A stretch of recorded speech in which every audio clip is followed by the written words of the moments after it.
Halo, selamat bertemu kembali di video pembelajaran S4HANA. Kali ini kita sudah berada di unit ketiga dengan materi System Wide Concepts. Akan ada beberapa hal yang perlu kita pelajari pada unit ini, dimulai dari organizational units hingga master data konsep di S4HANA.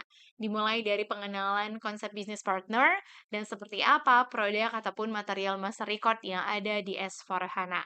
Kita mulai dari materi pertama, yaitu organizational unit pada S4HANA. Tidak jauh berbeda seperti apa yang telah Anda pelajari pada SAP Logon sebelumnya. Pada unit ini, spesial membahas mengenai organizational unit dalam implementasi S4HANA yang dimulai dari klien, company code, plan, storage location, sales organization, distribution channel, personal area, hingga personal sub area. Agar lebih mudah, saya akan menjabarkan atau memberikan contoh ataupun analogi menggunakan terminologi di sebuah perusahaan yang bernama IDES. Nah, jadi boleh perhatikan sebentar untuk bahan ini. Kita akan mencoba mengambil sampel dari gambar yang ada di layar saya saat ini. Nah, ini adalah grup perusahaannya yang berada di dua negara, ada Europe dan North America. IDES itu sendiri adalah kliennya, level tertingginya, dengan dua controlling area di area Eropa dan area North America. Sementara sekarang fokus kita beralih ke controlling area Europe. Di Europe sendiri ternyata ada dua anak perusahaan, ada yang di Jerman dan ada yang di Prancis.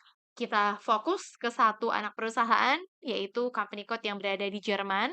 Ada perusahaan di Jerman yang khusus menangani produksi, ada yang juga khusus menangani servis. Begitu juga dengan bidang-bidang atau anak perusahaan lain yang kegiatannya lebih dari satu itu boleh diturunkan lagi. Maka ini disebut sebagai personal area.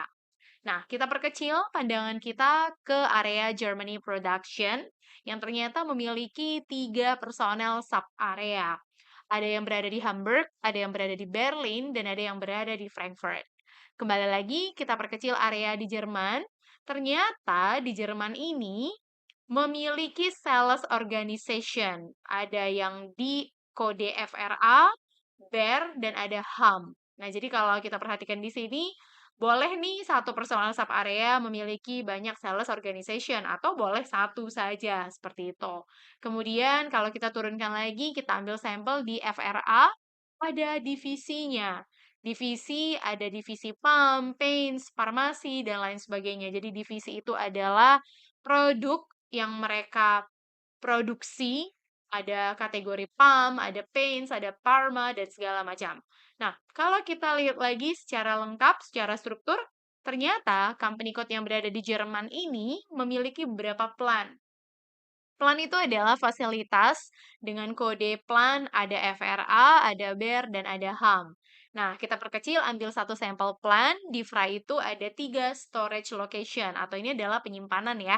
Ada yang 0001, dan ada yang 0002, 0003, dan seterusnya. Jadi, untuk menjelaskan semua konsep teori yang ada di laman ini, cukup dengan satu sampel terminologi atau analogi pakai kasus IDES ini, maka harapannya Anda telah mampu mendeskripsikan organizational unit di SAP S4HANA. Itu adalah akhir dari unit pertama. Berikutnya, saya akan menjelaskan di materi lesson 2, Master Data Konsep untuk S4HANA. Jika sebelumnya kita menyebutnya sebagai master data di Logon, di sini juga sama, masih tetap master data, tetapi dengan pendekatan yang lebih modern. Disebutlah itu dengan pendekatan business partner atau disingkat dengan BP. Nah, saya akan langsung fokus kepada business partner yang ada di S4HANA, yaitu customer dan vendor. Saya ulangi lagi, di sini ada dua, ada customer dan ada vendor. Nah, bisnis partner sendiri kategorinya boleh lebih dari satu, boleh orang. Misalnya tadi customer itu adalah orang. Vendor itu juga boleh perorangan, tapi boleh juga dalam kategori vendor organisasi. Bahkan boleh loh kelompok-kelompok orang atau kelompok organisasi, dan itu disebut sebagai bisnis partner kategori grup. Nah, jadi intinya Business partner dapat dikategorikan boleh dalam legal person ataupun legal entity. Jadi misalnya dalam konsep departemen. Seperti itu.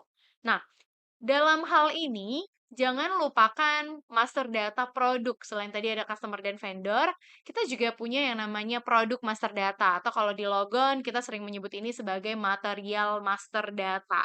Yang menyimpan semua informasi kunci yang berhubungan dengan perusahaan dan material apa yang dikelola di dalam perusahaan. Jadi, master data material ini seperti biasa, secara struktur informasinya disimpan di level klien, di sales organization, distribution channel, plan sampai dengan storage location. Kalau udah ceritanya tentang klien, maka itu adalah informasi tertinggi, highest level. Kalau itu adalah sales organization, maka informasinya yang selalu berhubungan dengan kegiatan sales itu sendiri dan bagaimana dia disalurkan atau distribution channel-nya melalui apa. Kalau plan berarti di sini bagaimana kita akan menempatkan material tersebut, seperti apa stoknya, prognosisnya, parameter pembeliannya, dan lain sebagainya. Sementara untuk storage location, maka di sini kita menyoroti produk itu akan direncanakan seperti apa perlakuannya, bagaimana dia disimpan secara fisik, apakah ada treatment khusus atau tidak. Seperti itu untuk si master data. Nah, kita beralih nih setelah memahami bahwa ada business partner, tadi customer dan vendor, dan ada master data yang disebut dengan produk atau material, maka ini akan dilibatkan atau akan dipakai dalam transaksi. Transaksi itu adalah semua program aplikasi yang dapat dieksekusi di dalam SAP System. Semuanya, apapun itu. Nah, kalau kita lihat contohnya di sampel kita ini adalah kegiatan penjualan. Ada muncul sebuah sales document dengan customer-nya itu adalah TC40. Istilah customer di sini adalah business partner yang disebut di aplikasi itu sebagai sold to party. Dengan produknya itu adalah dua item. Ada item TD140 dan ada TF140. Kuantitinya berbeda. Dan kalau kita perhatikan lagi secara struktur tadi mulai dari level company code sampai dengan divisi, semuanya nampak jelas di dalam sales document ini. Seperti itu. Jadi dokumen formal yang dipakai untuk menyimpan semua transaksi pengadaan penjualan ini disebutlah itu sebagai sales document. Jadi dokumen di SAP itu sifatnya adalah transaksi berbasis elektronik. Seperti itu. Nah, mungkin itu saja. Untuk exercise berikutnya nanti akan menyeluruh, kita akan melakukan pengecekan di dalam aplikasi Fiori, bagaimana menampilkan business partner dan bagaimana kita locate semua detail di dalamnya. Itu adalah akhir dari unit 3. Semoga Anda bisa mengikutinya. Sampai nanti dengan si produk atau material master data, kita juga akan menampilkannya satu persatu secara rinci. Terima kasih.